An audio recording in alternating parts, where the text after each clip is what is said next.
Olá, meus irmãos, amigos, alunos da FACEB que estão cursando o curso de formação de obreiros e líderes. E eu sou o pastor Moab e estaremos aqui ministrando a aula de número 4 do nosso livro, né? Ministério Pastoral, para o grupo, para a classe de irmãos que estão fazendo o curso para pastores e evangelistas. Nós estamos estudando então a matéria Administração Eclesiástica. Vimos na aula 1 sobre a introdução ao estudo da administração eclesiástica. Vimos em sala de aula, aula de número 2, conceitos, princípios e funções administrativas. Através da videoaula que foi publicada aqui, nós estudamos os princípios da administração na Bíblia. E agora a aula 4, que está na página, ela começa na página 133, aula 4, que vai dizer sobre os aspectos legais para a implantação de uma igreja. Ok? Então nós vimos os conceitos, as teorias, as bases fundamentais da administração, né? E agora a gente vai falar especificamente sobre os aspectos legais para se implantar uma igreja. Ou seja, ou também os aspectos legais que compreendem as igrejas já instituídas. Muito bem.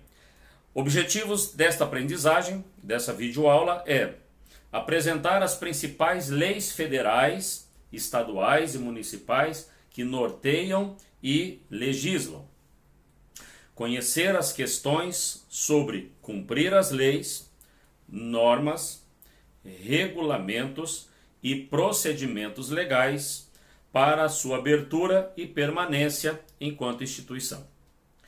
A igreja, nós vamos falar aqui sobre 3 pilares nessa aula de hoje. A igreja e a legislação, a igreja e a Constituição Federal, e a igreja e a Constituição estadual e municipal. Então, se você está com seu livro, abra o livro na página 135, que nós vamos ver então o conteúdo programático desta aula.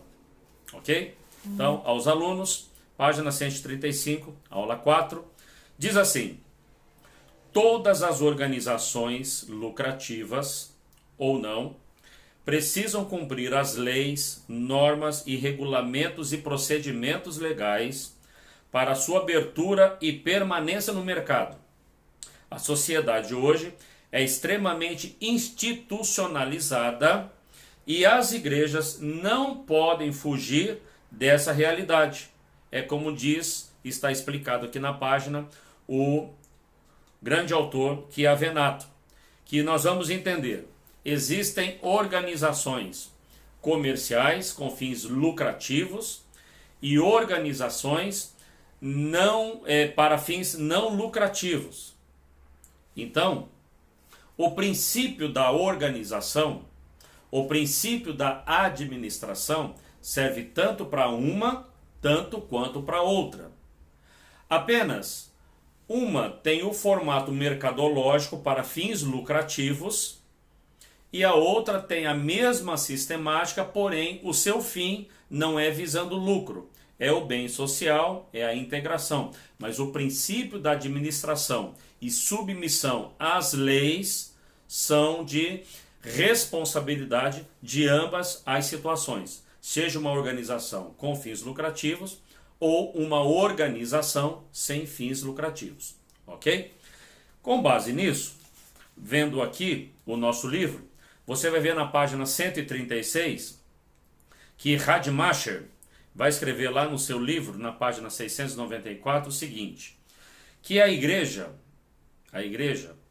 ela tem que observar os princípios legais, submetê-los a elas, né, a esses princípios, porque em nenhum momento, a igreja tem sequer uma vírgula de dúvida ou pretensão de não ser submissa às leis que regem o Estado democrático de direito. A igreja não é uma instituição subversiva, ela não depende a fé em detrimento de outros interesses, e nós vamos ver na aula de hoje que é perfeitamente coadunável a visão da igreja com a legislação que rege o nosso país.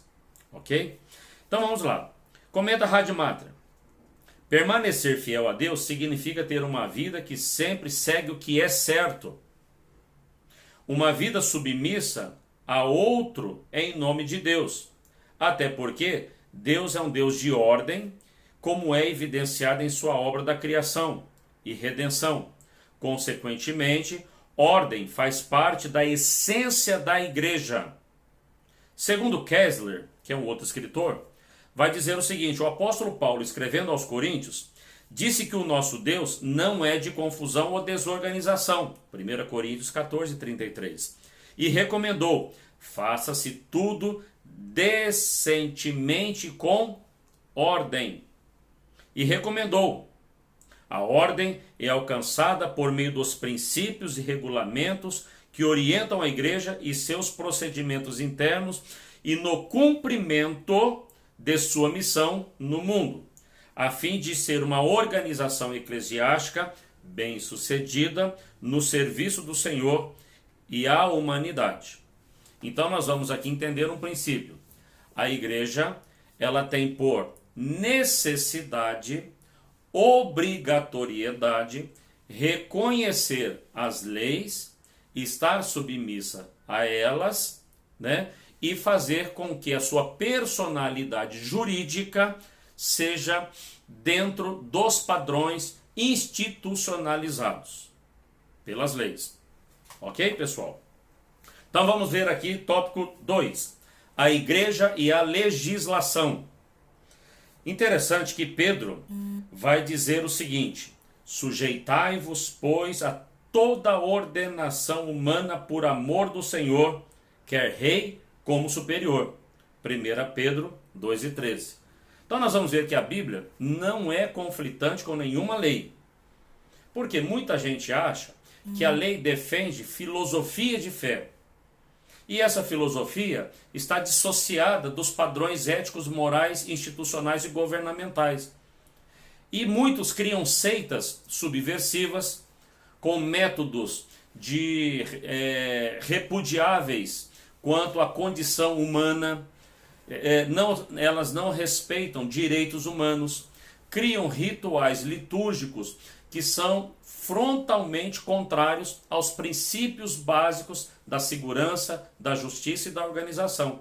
Então nós vamos ver nessa aula que a igreja não tem esse comportamento, e o líder, e o gestor, e o organizador, e o administrador tem que ter isso muito claro. E nós estamos vendo que a Bíblia também ratifica esse ponto de vista, que não há nenhuma divergência entre a igreja constituída e as leis que hoje regem o nosso país.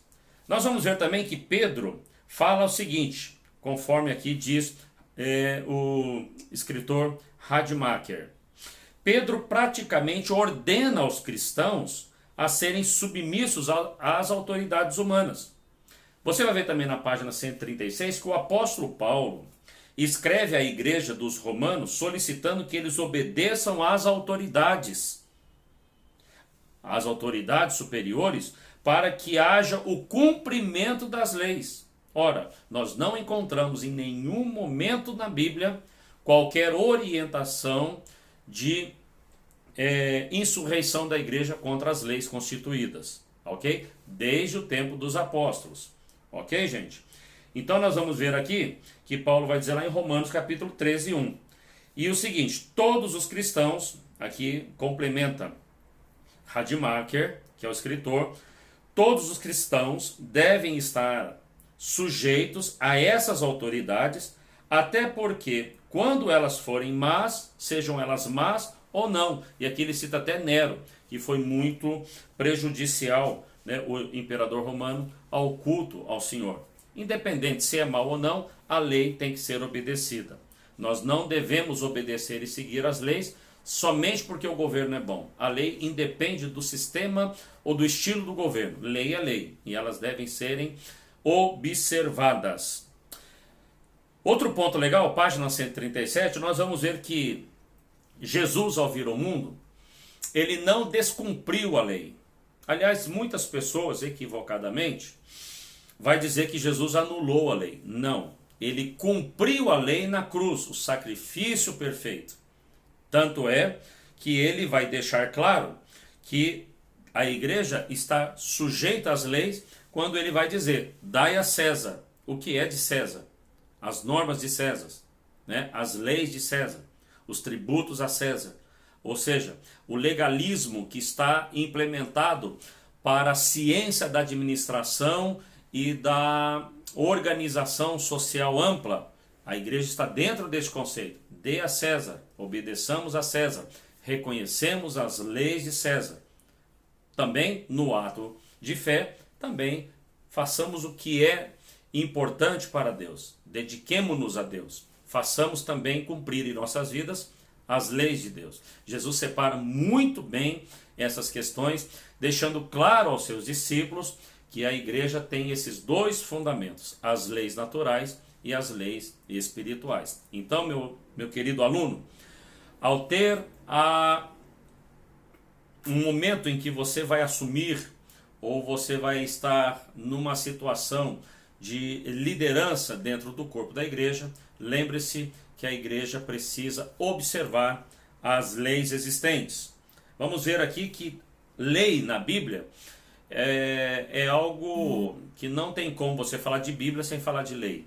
Desde o Velho Testamento, de Moisés, a lei de Moisés, a lei implementada no Monte Sinai, lá em Êxodo capítulo 20, do versículo 1 ao 26, você vai ver na página 37 que a Bíblia ela não tem nenhuma dificuldade em tratar e observar as leis. Até porque, nós vamos ver também nessa aula, e está aí no seu livro, que os samaritanos, o grande problema das idiosincrasias com os samaritanos, um dos motivos foi porque os samaritanos não queriam cumprir as leis, queriam ser subversivos às leis, né? Eles não respeitavam as leis.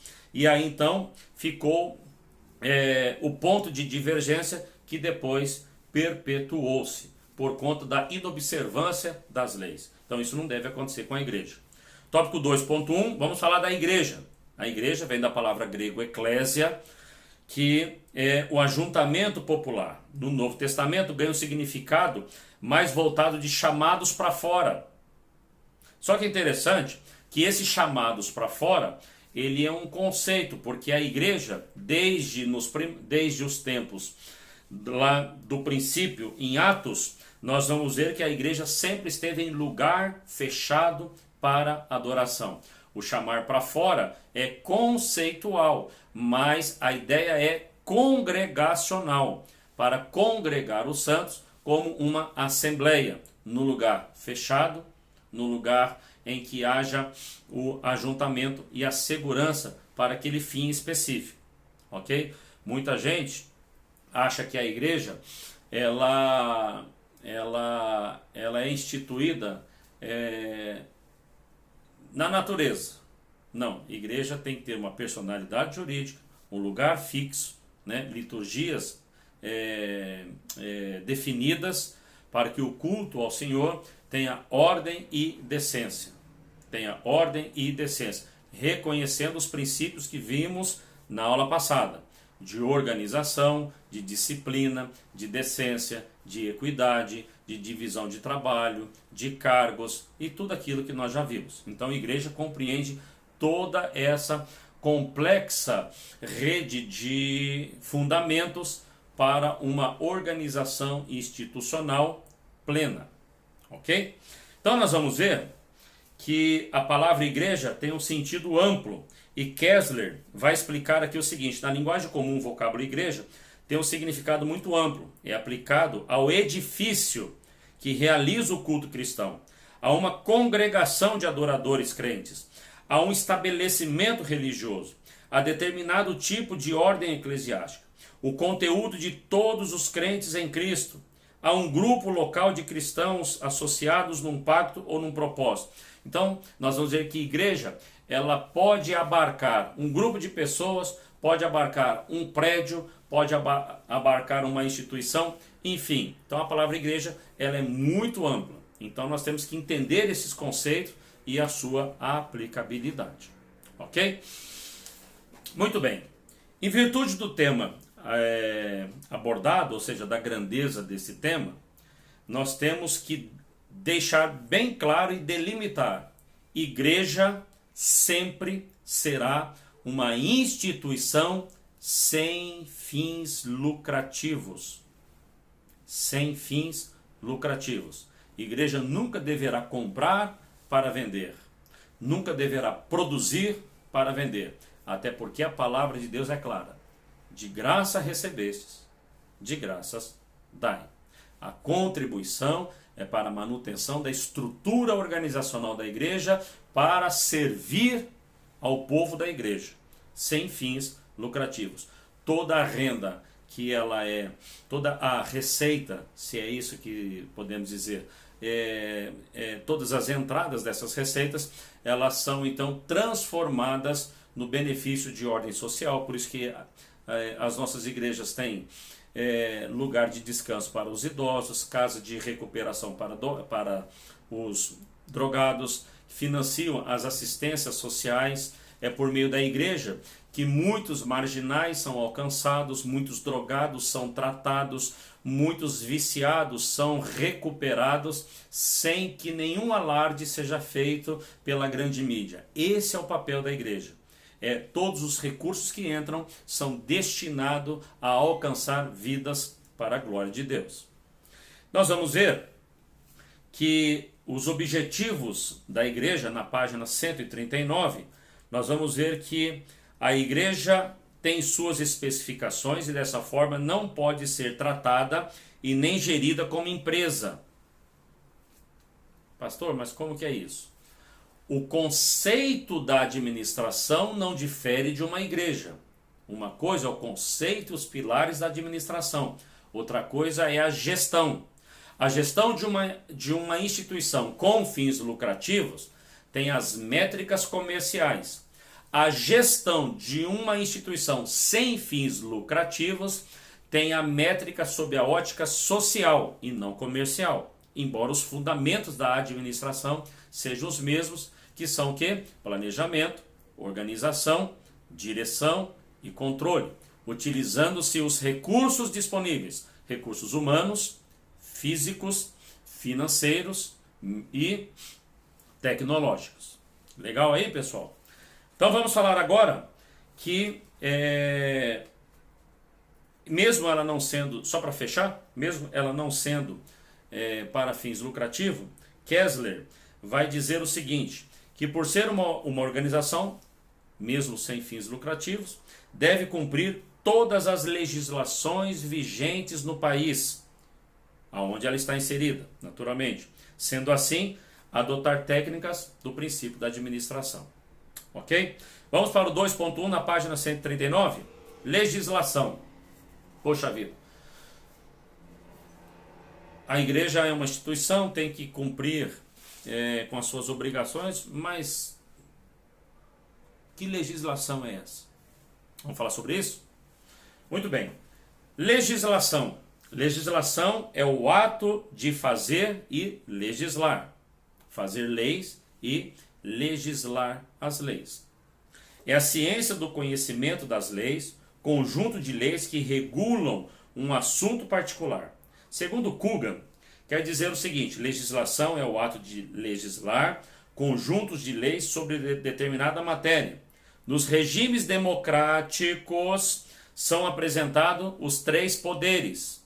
Três poderes. O conjunto de leis, então, compreendem, num Estado democrático, como é o nosso no Brasil, deve compreender três poderes distintos, autônomos e independentes, porém harmônicos. Nós vamos ver que são os poderes legislativo, judiciário e o executivo. Legislativo é a casa de leis, o judiciário é onde harmoniza-se as leis, que só visa o cumprimento das leis, né? E o executivo, que faz a parte da execução do plano de comando do país. Conforme Pinto, está na página 139, trata-se de uma organização dos poderes. Dessa forma, pode ser compreendido como competência do poder legislativo produzir e manter o sistema normativo, ok? Ou seja, o conjunto de leis que asseguram a soberania da justiça, ok? O poder judiciário tem a incumbência de aplicar a lei em casos concretos, para assegurar a justiça e a realização dos direitos individuais e coletivos no processo das relações sociais, além de velar pelo respeito e cumprimento de ordem constitucional, ok? E o poder executivo compete exercer comando da nação, conforme os limites estabelecidos pela Constituição, a Carta Magna, né, do país, e executar todas as suas demandas conforme previsto no Código de Leis, ok?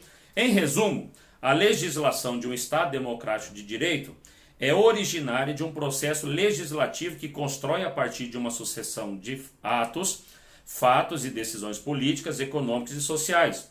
É um conjunto de leis com valor jurídico no plano nacional e internacional para assegurar estabilidade governamental, segurança jurídica, as relações sociais, né, e instituições de empresas. Então nós vivemos em um país que tem um país que reconhece por ser um Estado democrático de direito. Qual que é o fundamento de um Estado democrático de direito? A garantia, ou as garantias fundamentais, a liberdade civil, guarde isso, liberdade civil, direitos humanos e, consequentemente, proteção jurídica a todos os cidadãos dentro desta liberdade civil e a garantia aos direitos humanos. Por isso que não pode mais uma religião ser totalitária e as outras periféricas. O direito agora é de todos, ok? O Brasil, ele não tem uma religião oficial, ok? Então todas as religiões têm o seu direito. Então a igreja, conforme as outras denominações, as outras religiões e outros organismos sociais, comerciais, religiosos, todos têm o mesmo direito e deveres perante a lei, ok? E a igreja não está fora disso. Então vamos falar aqui sobre a igreja e a Constituição Federal. Então nós temos que ter em mente que nós temos a Constituição Federal, que é o nosso teto, é a lei máxima que baliza todas as leis no Brasil. Nenhuma lei pode ultrapassar a Constituição Federal. Constituição Federal, está aí na sua página 140, é o conjunto de leis, normas e regras de um país que, por sua vez, é aplicável aos estados, municípios, à sociedade e à Constituição. E as instituições, melhor dizendo. A Constituição regula e organiza o funcionamento do Estado. É a lei máxima que limita poderes e define os direitos e deveres dos cidadãos. Nenhuma outra lei pode ser maior ou pode entrar em conflito com a Constituição. Toda lei que for feita tem que ser feita embaixo da Constituição. Digamos que esse livro aqui seja a Constituição Federal. É daqui para baixo. Toda lei tem que estar aqui embaixo. Se fizer uma lei que ela ultrapassa a Constituição, ela não tem validade alguma.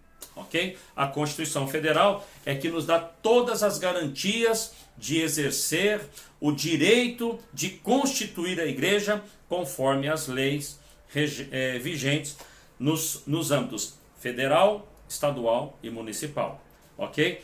Nos países democráticos, a Constituição é elaborada por uma Assembleia Constituinte eleita pelo povo, e a nossa Constituição ela é datada de 1988, ok? Então você aí, futuro gestor e administrador, ou já está gerindo e administrando uma igreja, tem que ter essa clareza. Falamos então da Constituição Federal, Recomendo você ler o livro, buscar mais informações, que é muito bacana isso e de grande importância, tá bom? Nós vamos ver também a Constituição e o relacionamento com a igreja. Ok, tem a Constituição. Tá, mas e o que tem a ver com a igreja? Tudo. Por quê? A Constituição Federal, em seu artigo 5º, inciso 4, estabelece a liberdade de cultos religiosos para qualquer cidadão.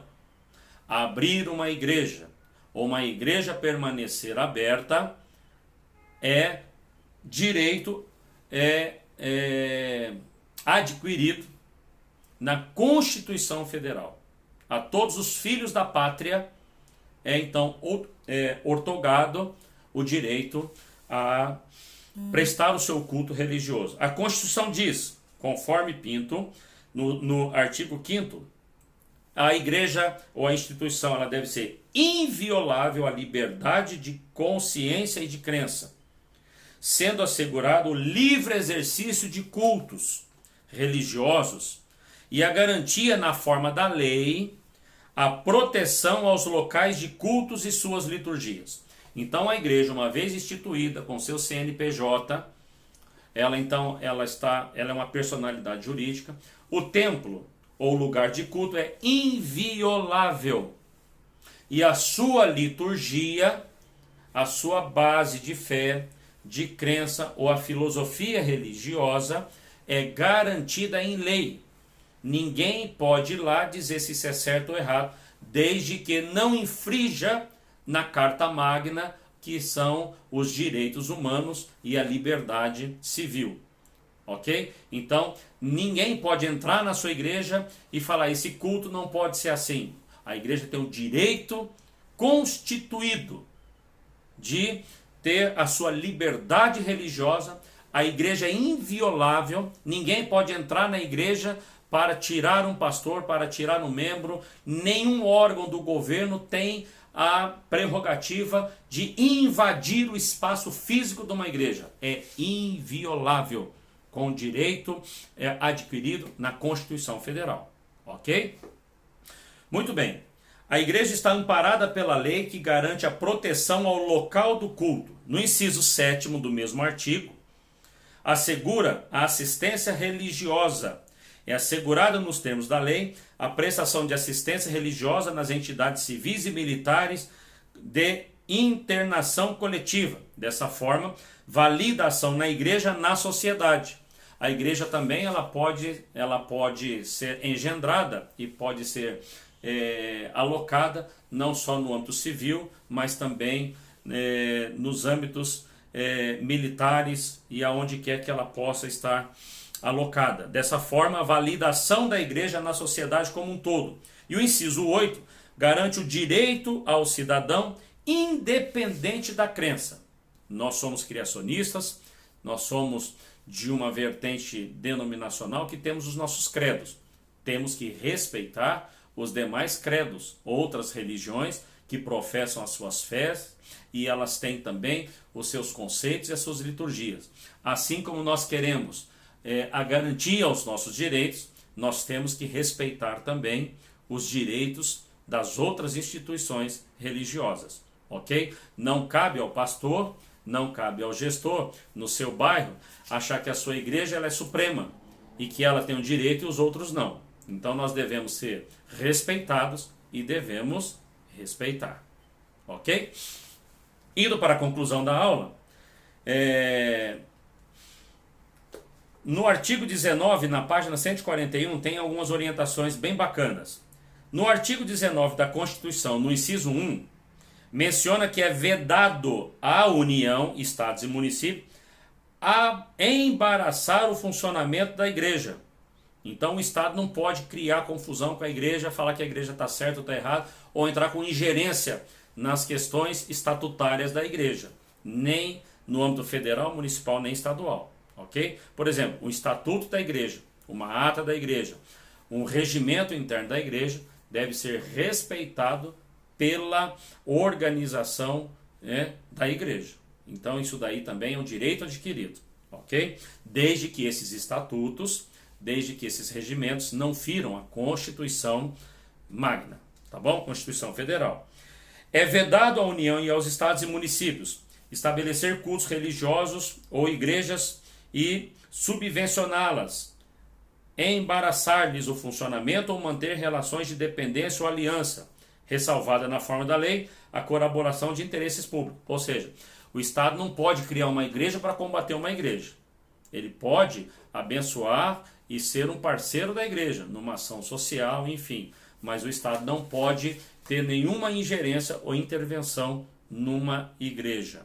Ok? Dado a inviolabilidade e o direito constitucional de liberdade religiosa que nós vimos anteriormente. Legal, pessoal?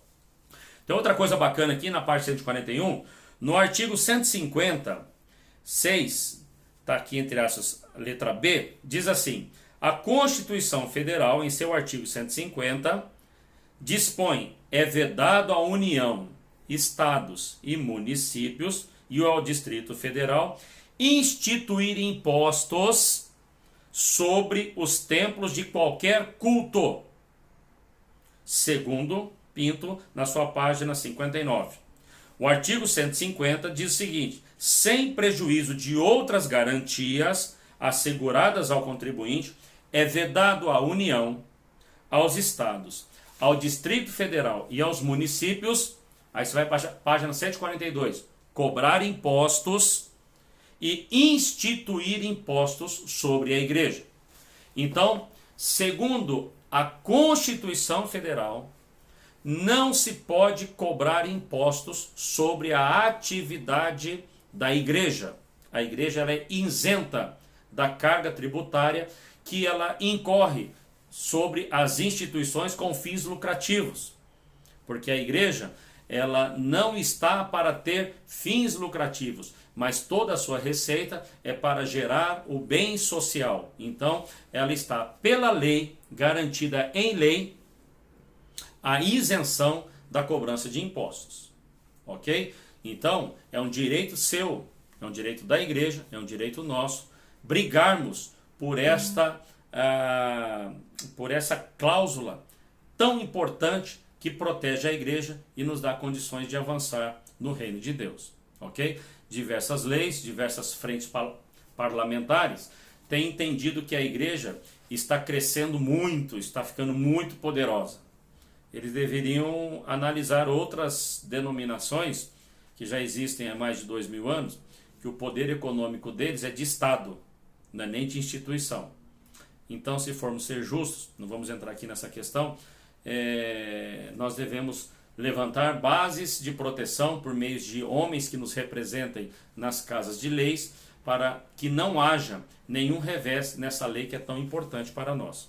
Por isso que é importante a consciência política de nós termos sempre em mente colocar nossos representantes, pessoas que professam a mesma fé, com a mesma visão, com a mesma justiça e equidade com respeito aos direitos igualitários dos cidadãos brasileiros. Vamos finalizar a aula?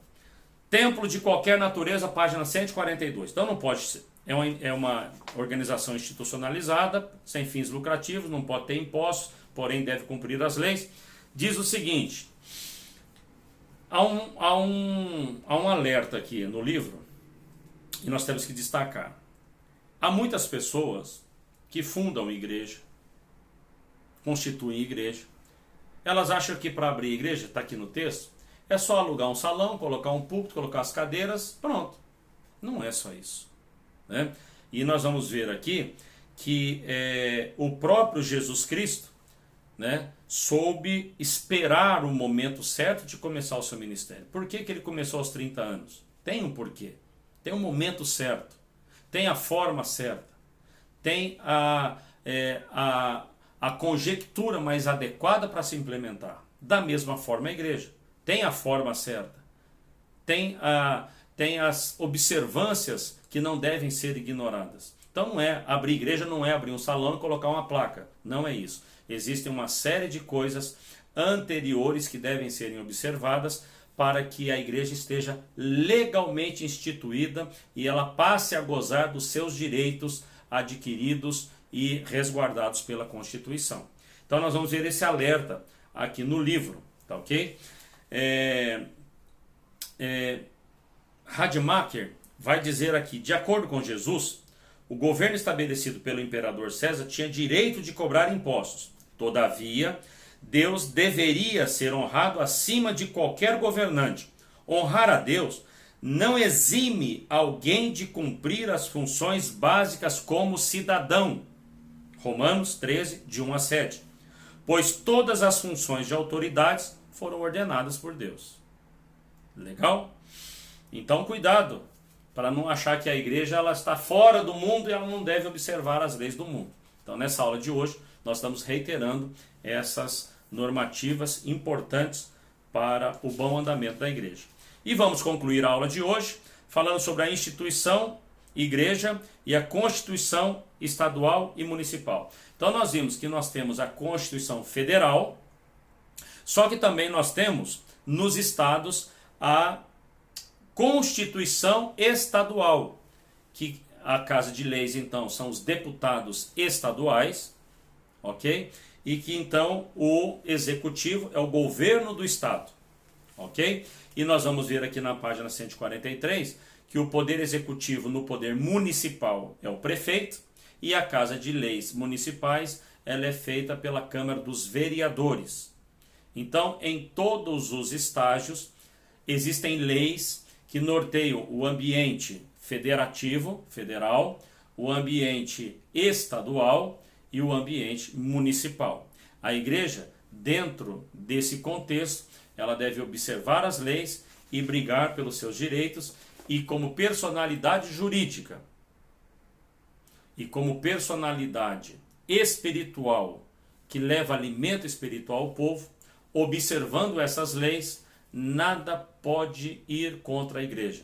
A igreja tem o direito de subsistir como qualquer instituição, ou melhor dizendo, instituição, mas desde que ela cumpra os seus deveres e assim terá os seus direitos respeitados. Que Deus te abençoe. Estude a aula de hoje, ela vai acabar na página 143. Então nós vamos ver que é bem bacana nós termos essa compreensão para que possamos servir melhor ao nosso Senhor. Deus te abençoe, estude, logo mais faremos a prova sobre a aula ministrada, tá bom? Época de quarentena, fique bem, Deus te abençoe, em nome de Jesus.